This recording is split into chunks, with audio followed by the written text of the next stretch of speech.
Hello, I'm Elaine Stevens, and I want to welcome you to Art Beat.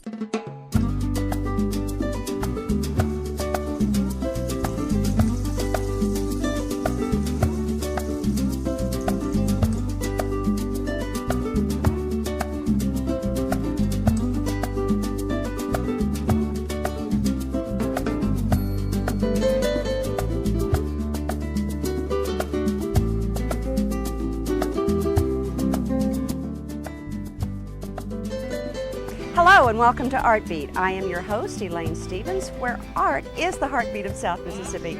Now, you may not think that taking an adventure boat ride out of the Mississippi Sound has anything to do with art, but I can assure you that the singing fisherman behind me will contribute a tremendous amount when it comes to the art of the South Mississippi area.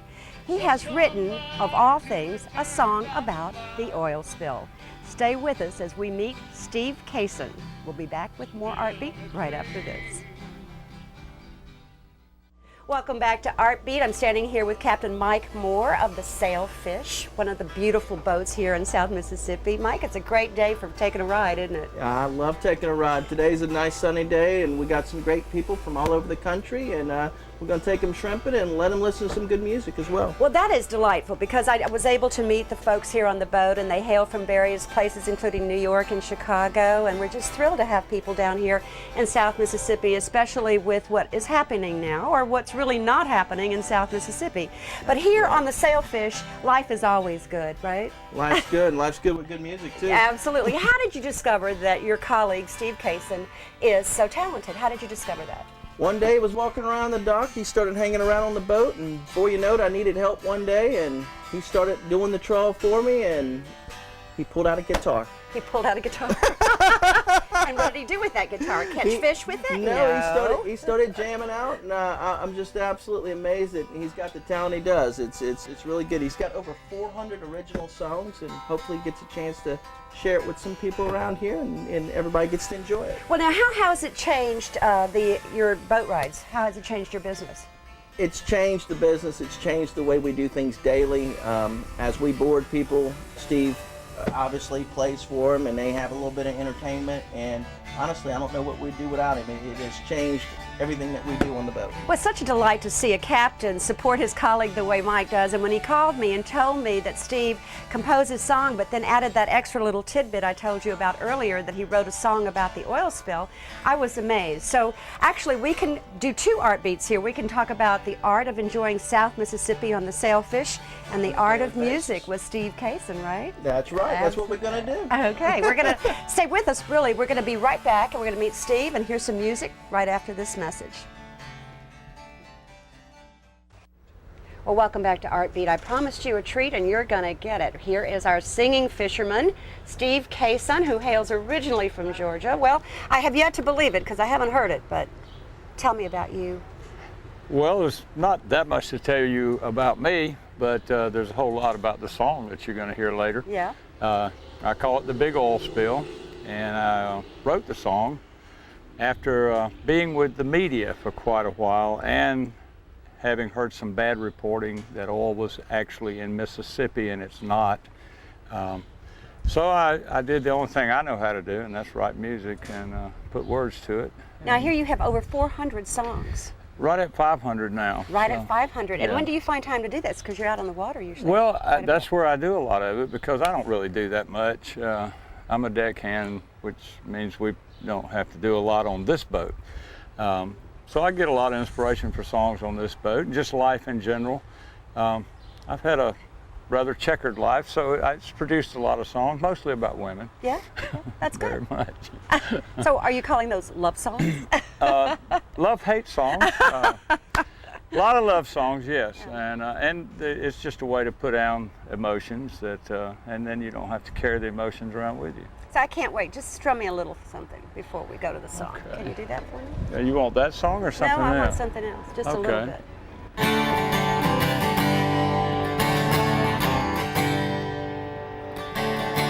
First time I saw her, well, I drifted away. Then she smiled and I had no words to say. Woo! I can see it now. All right. Anybody in particular that song's about? That was to a woman named Gina, Uh-huh. who lives in Vermont. Met her on the boat. She's a real nice lady, very beautiful woman. And we talked for a while, and I just came up with those lyrics. Well, you know, Actually, it's nothing involved. Just that's how I write songs. I have a good imagination. Steve, I really have to say that I think you have a tremendous amount of talent. And Thank I mean, you. that there's a lot going on right here in this very tall drink of water. Thank And you. when Mike Moore called and said, can you put him on Artbeat, I was a bit skeptical, but I have to say that there's a tremendous amount of Thank talent you. here. So. Well, you know that you're skeptical, but I said you were, but most people when they come on the boat, they think, what's Yeah. this going to be about? Right, kinda You know? quirky. Right, and I make jokes about it. I tell them I want to get my tips up front, not after the music, and they laugh, but then when they actually hear me sing, they think it's okay. Well, the living marine adventure, I mean, you have to be a teacher as well as an entertainer on this boat, right? Yeah, actually the whole trip is an entertainment in itself. It truly and is. So it fits the bill, and I learned how to do that to entertain, and the boat has actually been a real blessing for me because I'm around so many different kind of people, and I get to play the music for these people, and it's helped me to become a better entertainer. I'll put it that way. Well, I mean, you have a presence and you have an understanding of humanity, and obviously your voice and your energy projects that. So what do you want to do with it? Well, I hope that I want to try to do a CD around the end of summer Fantastic. and put 10 to 12 songs on that. And if that works out, then I want to try to get some promotion going on. And if nothing else, maybe somebody will pick up a song. I would like to do my own stuff, but just to hear some of my stuff on radio, so it would be a great thing. It would be an honor. It would be a very We'll see big what we can honor. do to help you. Well, I hope And I you can will. say I knew him when, you see. He was Thank you. here on Artbeat first. So stay tuned. You're going to hear Steve Cason and the Oil Spill song right after this break.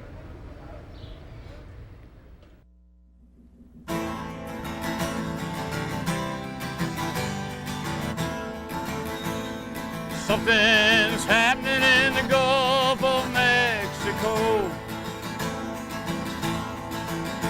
There's a big oil spill, hell, where will it go? The media's chasing it like a big show. But the Lord in heaven's the only one who knows. The Lord in heaven's the only one who knows. Oh, this ain't nothing but a big con job. Everybody's hoping for a big old blob. I ain't saying that it is a good thing, but tell the truth like a song I sing.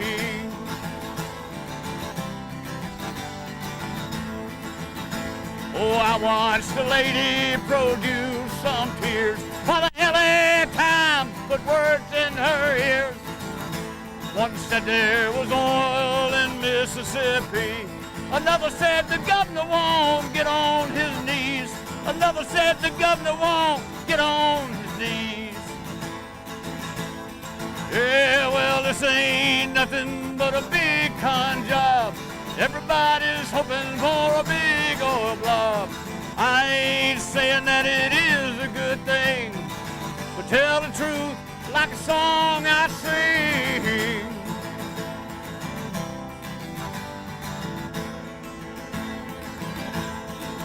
Oh, something's happening in the Gulf of Mexico.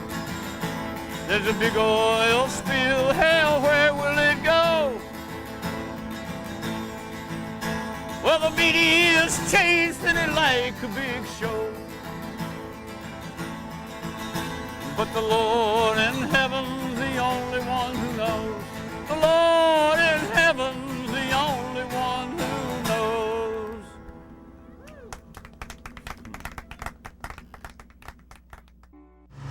I have to tie a couple of slip knots here. And then one final knot, as you can see right here, because when the dolphin come, they like to grab hold of this. Try to get into it because they're hungry. They want the food. They want it for free. They don't want to have to work for it. If they can't get in there, they'll come in here. If they can't get in there, they will bite a hole in the net if they can get to it the right way. They have. We have a lot of patches. This black line here is called a lazy line. And the reason it's called that is because I need to take care of my body. It's so old. And it's tied to the end of the net. I don't want all my net in here. In other words, I've got to dump everything out into this thing, which is called a picking box. And all I do is just kind of make sure it's not twisted and turned.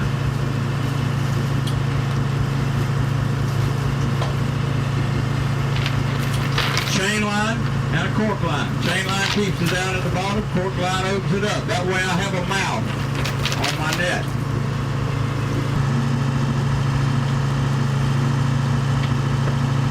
This baby right here, these are called tickler chains. That's what they're called. They're called that because they go down and tickle the shrimp. They tickle them in the mud. They go where they're at. Our friends the Cajuns came up with this. Those guys are always coming up with something. But this chain here swirls around in the mud, drags through the mud.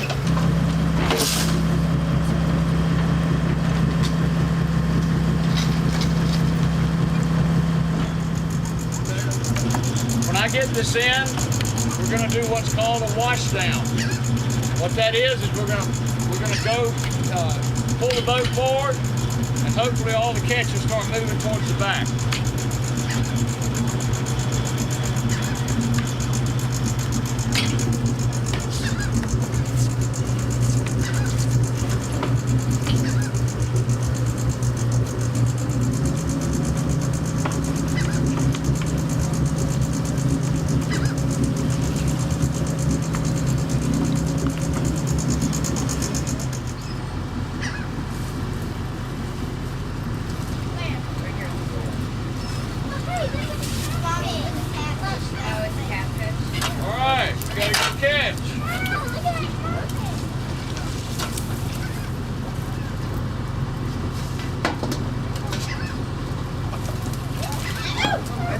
This right here is a white trout. Nice. Notice that little tooth right here? This is a hardhead catfish. The two are enemies. The trout always wins the fight, though. We do white trout fishing off this boat. If we catch a catfish, this one doesn't have any scars. There he goes. He's clean. Thank you. He's clean. If we catch them and they're clean, and we keep catching them, we're going to move because there's no trout. Because if a trout's there, he's going to take that tooth and run it down the side like that to scar the catfish. That's what they do. These are not edible. These are absolutely delicious. Very good eating.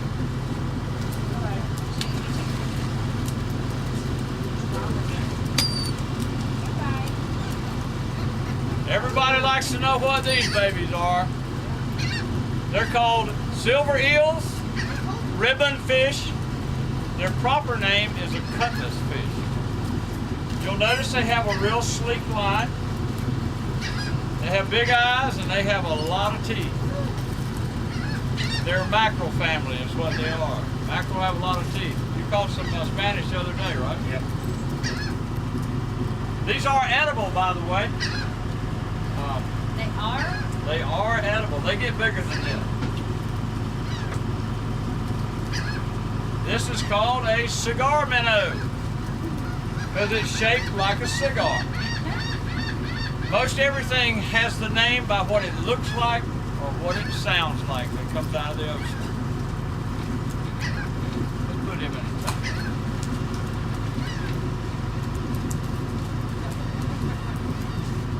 That's a croaker. If I can hear it croaking right now. We use them for bait, just like we use the cigar minnow for bait. These croaker make real good bait, live croaker, for red snapper. Unfortunately, we can't go snapper fishing right now.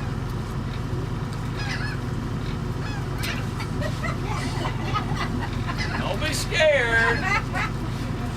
This right here is a baby Gulf Southern flounder.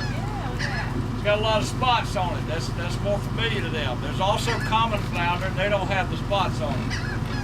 One thing about the flounder, they're so delicious. So we never say goodbye to the flounder. We say see you later.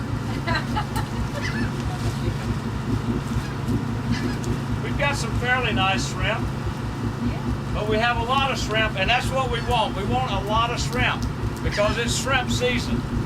And we've gone from catching a lot of different stuff to mostly, as you can see, most of our catch is shrimp today, and it has been for the last few days. The shrimpers started shrimping early this year. Normally, they go out about the second week of June, right after the blessing of the fleet. Actually, the blessing of the fleet was later this year, not because it was later, but because the shrimping started earlier, and of course that was because of the oil spill. The Department of Marine Resources told them to go on out and start catching, and we'd catch as long as we could. Hopefully it'll last till December, because that's when it closes.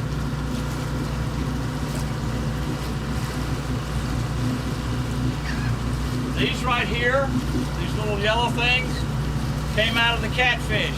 They're eggs, is what they are. If they dry out, they are like glue. They're very hard to get off the boat. But that's what they are before somebody asked me. And I know that because of last week when one of them laid its egg to me.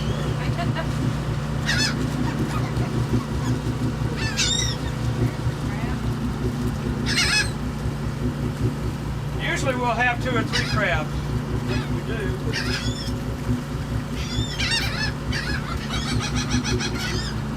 This one's just coming out of his, being a soft shell. These are both immature males. Yes, ladies, I know, no matter how old we get, we're still immature. I'm gonna give you that one, that's free. But you can tell by that line going down. The females is oval. It starts out wider coming down when they're immature, and then it develops into an oval part right here. The female mates one time in their lifetime. And then once a year, for 5 years, when they're bigger, they have what's called a sponge. This flap will open up, and the sponge will start appearing. Inside that sponge are 1 billion eggs. Shrimp, on the other hand, only lay 100,000 to 1 million. But there are 3 female shrimp to every male. Ha ha! I saved our joke to the last, guys.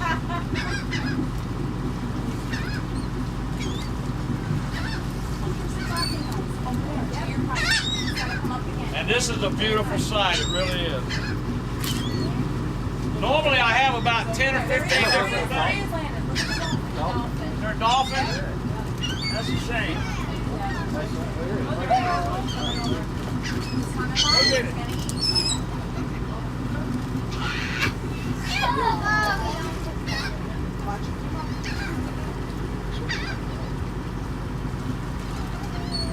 We always feed the birds.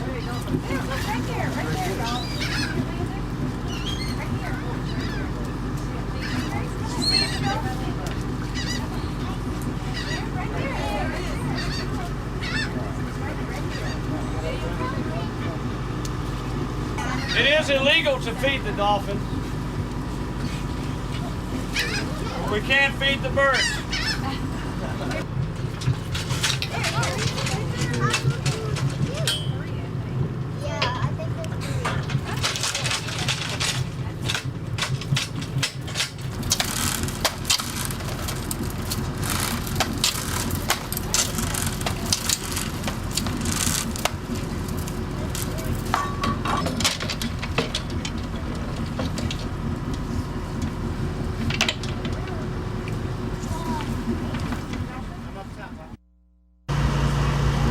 This right here is a brown shrimp. We do get pinks, browns, and whites around here. A white shrimp has antennas 3 to 4 times their body length. A brown shrimp, as you can see here, is about twice the body length, where a pink shrimp is only 1 body length. Does anybody know what they actually use these things for besides feel?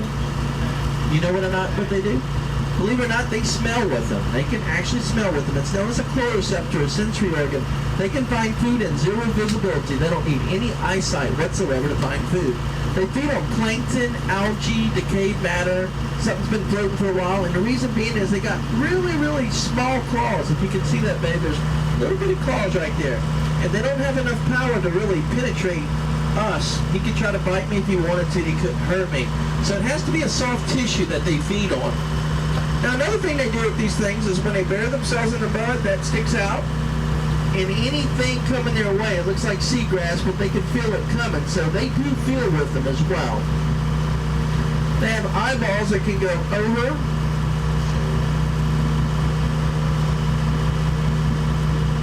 they can go over, under, and all around. The way their eyeballs are, they just kind of project them out in any direction, so they know something's coming.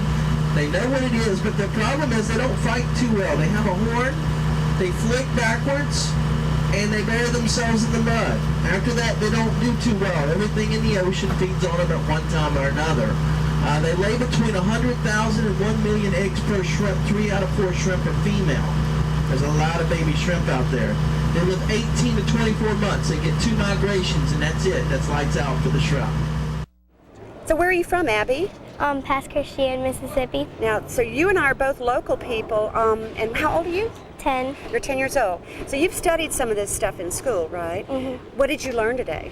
Today I learned a little bit about the oil spill and how it's not here yet, and hopefully it doesn't get here. You know, it's pretty remarkable that we can live here on the coast like this and not know as much as we should know about our own marine life. So were there some new things that you learned today? Yes, I learned about the shrimp and how they live and their life cycles and things like that. You think you'd take this trip again? Yes. Now tell me what you thought about Mr. Steve singing. I thought it was cool that he was working on the ship and still he was playing the guitar and singing. And Yeah, it's almost like a singing classroom, if you would, you know, Yeah. because here we are. We stayed on there about a little over an hour, and we got music and information, and we saw the porpoises. What did you think of that? I thought that was really cool. Okay, so would you come back again then? Yes. And tell your friends about it? Uh-huh. All right. Thank you, Abby. Thanks. Irene, that's my mother's name. Oh, is it? Yes. It means peace. Right, it and does. today was a peaceful trip on that. It certainly was. It was warm but peaceful. So you're from New York. Did you learn some things about our Gulf Coast that the media has taught you differently about? Oh, well, not really. You know, I've heard, well, my son has updated me on the oil spill and everything, so, and we were pretty sure that, you know, as far as the Mississippi coast, we weren't having any problems, but who knows what it will be down the road. So we just have to keep an eye on it, see what's going on. So. Did you learn that a deckhand and a shrimper could sing and compose music? No, I did not know that, but that was an added bonus for sure. It was. So what do you yes. think of him? Oh, I really liked him, and I thought the oil spill song was a great, you know, maybe, you know, get it into the media, which will be good for everybody, I think, you know. We all need to be aware of what's going on, that's for sure. Absolutely. Yes. Thank you, Irene. Well, we have tourists from all over the country that come down here to enjoy South Mississippi.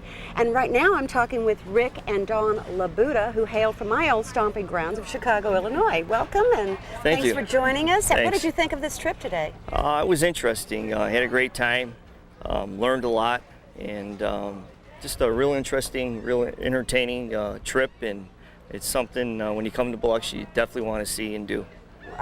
What did you learn about the marine life and the oil situation down here? Was there something specific? I was kind of shocked in the fact that the shrimp actually filter the oil. That was something I learned today that I had no idea.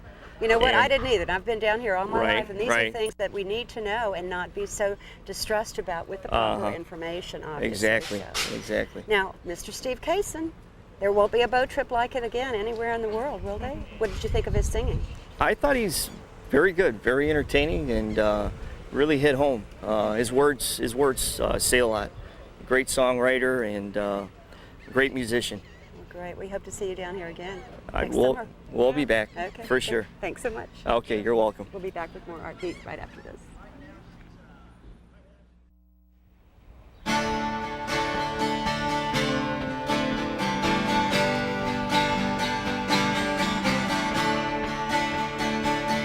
Pretty lady with the red top on, I've been